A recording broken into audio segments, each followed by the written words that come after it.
यहाँ पे कोई प्रोफेशनली कोच नहीं मिला, या इस तरह से कहा जाए, जो गुरुजी हैं उन्होंने गाइड किया, उन्हीं की गाइडेंस से नेशनल लेवल पर कम से कम मेरे 15 मेडल्स हैं। नमस्कार दोस्तों, मैं निधि सिंह द फैक्ट टाइम में आपका स्वागत करती हूँ। जानेंगे कि आखिर क्या है डेरा का रियल फैक्ट। क्या वो लोग सच बोलते हैं जो लगातार कुछ दिनों से डेरा सच्चा सौदा के सामने खड़े होते हैं और सूत्रों के हवाले से खबरें दिखा रहे हैं, या वो लोग सच बोल रहे हैं जो यहाँ पे कहते हैं कि हम पढ़ाई करते हैं और हमारे साथ कुछ नहीं होता, हम यहाँ पे काम करते हैं हमारे साथ कुछ नहीं होता, और हम यहाँ पे 15-15 दिन रुकते हैं हमारे साथ कुछ नहीं होता।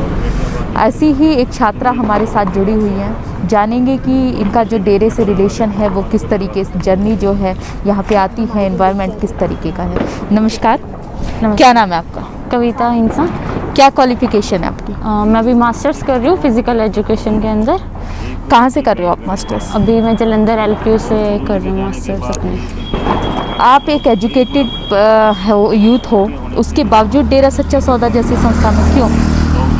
मेरा जो बचपन है, जब मतलब मेरा जन्म हुआ तब से मैं यहाँ से जुड़ी हुई हूँ। मतलब मेरी फैमिली को, जो गुरुजी हैं उनको यहाँ बुला लिया गया था जैसे मेरा जन्म हुआ, तो उसी से मेरी फैमिली मुझे बहुत लक्की मानती है। यहाँ से उन्होंने मुझे बुला लिया था। मैं नर्सरी टू अपनी ग्रेजुएशन इसी स्कूल इंस्टीट्यूशन से की है। यहीं मैं हॉस्टल में रही हूँ, इसी के यहीं पे परवरिश में रही हूँ। और मुझे मतलब मैं बाहर भी गई हूँ, चंडीगढ़, पटियाला में। स्पोर्ट्स में एक्चुअली मैं आर्चरी की इंटरनेशनल प्लेयर हूँ। नेशनल में मेरे बहुत सारे मेडल हैं। और यहाँ पे आर्चरी मैं कर रही हूँ अपने स्कूल इंस्टीट्यूशन से, मैंने यहाँ से किया है। और मुझे यहाँ पे कोई प्रोफेशनली कोच नहीं मिला, या इस तरह से कहा जाए, जो गुरुजी हैं उन्होंने गाइड किया, उन्हीं की गाइडेंस से नेशनल लेवल पर कम से कम मेरे 15 मेडल्स हैं। और उनकी जो गाइडेंस यहाँ मेरे को मिली है, जो ये इन्वायरमेंट मिला है, बाहर जाके वो चीज़ रियलाइज़ होती है कि हम कितनी मतलब जन्नत जैसी जगह से निकल गए हैं। बाहर इतनी गंदगी है, मीन्स जो हमने इन्वायरमेंट देखा, लोगों की नज़रें, मतलब हम अपने इन्वायरमेंट से अपने साथियों को अपने एक तरह से देखते हैं और बाहर वालों को देखते हैं। भाई हम सोचते हैं कि अपन कितनी ब्लेस्ड हैं, इतनी अच्छी जगह से हम निकल के आए हैं, और हमेशा थैंक करते हैं कि हम ऐसी जगह से निकल के आए हैं। और साथ वालों को भी चीज़ें बताते हैं, उनको मोटिवेट करते हैं कि अगर आप लोग हम जहाँ से आए हैं ना, उठ के वहाँ जाके देखोगे तो हक्के बचक के रह जाओगे। गुरुजी का कैरेक्टर है वो किस तरीके का?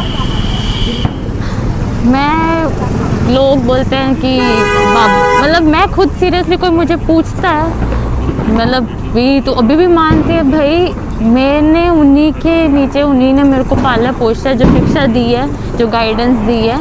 पेरेंट्स से पहले वो आते हैं, मैं मानती हूँ। और फादर ऐसी चीज़ है, और मतलब कोई बोल रहा है कि ऐसे वैसे, जो भी चीज़ मैं बिल्कुल नहीं मानती हूँ।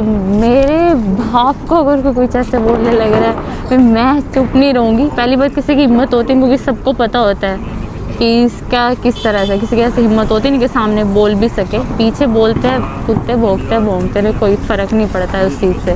मीडिया में डेरा के बारे में काफ़ी कुछ गलत दिखाया गया था। कितनी प्रतिशत जो है सच्चाई है मीडिया की बातों में? हंसी आती है, खिल्ली मतलब आती है सोच के देख के, क्योंकि हम इसी माहौल में रहे, हमें पता वो चीज़ें। गुफा, तेरावास, भाई हम वहीं से निकलते रहते आते, हमें तो हंसी आती है, भाई क्या बता रहे हैं, हद होती है। मैं कहा मतलब इस चीज़ को सोच के देख के भी हमारा विश्वास और बढ़ जाता है इस चीज़ को देख के, कि हम तो उस चीज़ में रहे हैं, तो वो बाहर से देख के हम वो नहीं बता सकते जो उस घर में रह रहा हो, वो चीज़ वो नहीं बता सकता। बाहर से हमें देखने में तो वही चीज़ लगती है, वैसे इधर उधर से अपन सुन के विश्वास कर लेते हैं, लेकिन जो उस घर में रह रहा हो, उसको अपने घर के बारे में मजाक कैसे पता चल रहा है, भाई ऐसे वैसे बोल रहे हैं, तो उसका विश्वास और बढ़ जाता है कि भाई अपना, इनको बाहर से जो दिख रहा है बस अपने हिसाब से कहानियाँ बना रहे हैं, उसमें मिर्च मसाला ठोक रहे हैं। काफ़ी कुछ जो मीडिया के बारे में देखने को मिला, आपने कहा कि बिल्कुल सच्चाई नहीं है, मगर जो गुरुजी पे आरोप लगाए गए हैं उसके बारे में क्या कहेंगे? एग्जैक्टली मतलब मैंने इस चीज़ में कभी ज़्यादा वो नहीं दिया, पर एक चीज़ है, जैसे कि जिस हिसाब से पता चली थी चीज़ें, जिन्होंने मतलब उन पे आरोप लगाए थे, मतलब वो इतने साल यहाँ पे रहे थे, इवन उनकी शादियाँ हो गई थी शायद, ऐसा कुछ भी था। और उसके बाद वो इस तरह के मतलब आजकल पैसा दे के अपन किसी भी को भी उठा के किसी पे भी इल्ज़ाम लगवा सकते हैं। और आजकल पैसा की इतनी पावर है, वही 10-10 रुपये लोग अपने खुद को बेच देते हैं। तो किसी पे भी बड़े ऐसे सदगुरु जैसे इंसान पे जो इतने भले काम कर रहा है, इतने मानवता भलाई के कार्य चला रखे हैं लोग, वही पॉलिटिक्स का ही हो गया था कि सारे काम तो यही करने लग रहे हैं, हमारा तो खतरे में आ जाएगी हर चीज़, ये पावर में इतनी, ये एक इशारा करेंगे दुनिया इधर की उधर हो जाएगी।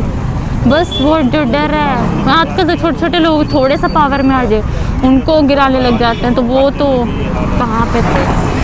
गुरुजी अभी समाज के बीच में नहीं है, तो क्या क्या जो दुष्परिणाम है समाज को देखने को मिल रहे हैं? अभी सामने ही है, हर आँखें से जल रही पोल्यूशन, आप देख सकते हैं। मतलब ये जो साल है इतना शायद पूरी लाइफ का वर्स्ट ईयर निकल रहा है। आई थिंक जो कोई ऐसा मुझे लगता है मतलब इंसिडेंट कोई हुआ ही नहीं है जो नहीं हो सकता। बुरे से बुरी चीज़ें हो रही हैं जो हम सोचा नहीं होगा किसी ने। जो बोलते हैं कि कलयुग, वो दिख रहा है सारे इन्वायरमेंट में, एटमॉस्फेयर में दिख रहा है, ये इतने जो रेप केसेस हो रहे हैं हर चीज़ में दिख रहा है। गुरुजी की समाज को कितनी ज़्यादा ज़रूरत है? मुझे लगता है कि ज़रूरत ही उन्हीं की है इस वक्त। उनके आते ही मुझे लगता है कि ये जो भी आंखें जल रही हैं वो उसको ठंडक मिलेगी, राहत मिलेगी। उनको देखते ही जो ये गंदी सोच है वो ख़त्म होगी। और जो नामदान देते हैं, अगर वो जो 3 वचन बताते हैं, अगर वो लोग मान ले, मतलब दुनिया वैसे ही सुधर जाएगी। पहला कि मांस अंडा शराब नशा नहीं करना है, किसी को बुरी नज़र से नहीं देखना है और कोई वो नहीं करना है। अगर ये लोग कर लें दुनिया ऐसे ही सुधर जाएगी और ये सारे जो बुरी चीज़ें सब ये हो रही हैं होगी ही नहीं। समाज को अगर गुरुजी आ जाते हैं, आपने कहा कि काफ़ी ज़्यादा हेल्प मिलेगी।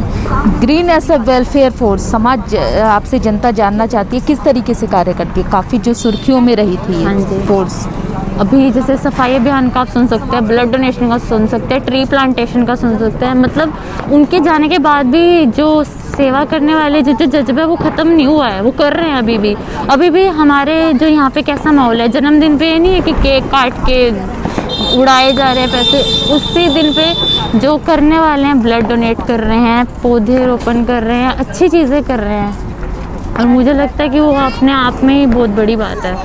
वैश्याओं के लिए क्या किया गुरुजी? वेश्याओं के लिए अभी जैसे मतलब उनको वेश्या कहना तो थोड़ा वो हो जाएगा, मतलब सुख दुआ समाज, मतलब उनका जो पिताजी ने अलग से उनको जो जगह दी है समाज में, मतलब मुझे शायद बताने की भी ज़रूरत नहीं है जो उन्हें इज्जत मिली है कि पहले उनका कभी चीज़ में आता नहीं था, अभी उन्हें स्पेशल से कैटेगराइज किया गया है। तो उनको जो वो रिस्पेक्ट मिली है पहले के हिसाब से, जो अब बहुत चेंज है उसमें लोगों की सोच में। सरकार से क्या अपील रही? सरकार से अपील मैं तो क्या ही कर सकती हूँ कि ये कि वो अपना जो लोग अच्छा काम कर रहे हैं उसको प्रेरित करें, कि जो फालतू के जो ढोंग ढकोसले कर रहे हैं उन पे इतना ध्यान ना देके जो असल में सही कार्य कर रहे हैं उस पर ध्यान दें, उनको ऊपर लाएं, उनकी और मदद करें ताकि वो और बढ़ चढ़ के पूरे समाज के काम आ सके। धन्यवाद। जैसा कि आपने सुना, ये भी वहाँ की एक्स छात्रा रह चुकी हैं और ये कहती हैं कि गुरुजी सब कुछ इन्हें गुरुजी ने सिखाया, नशा से दूर रहना।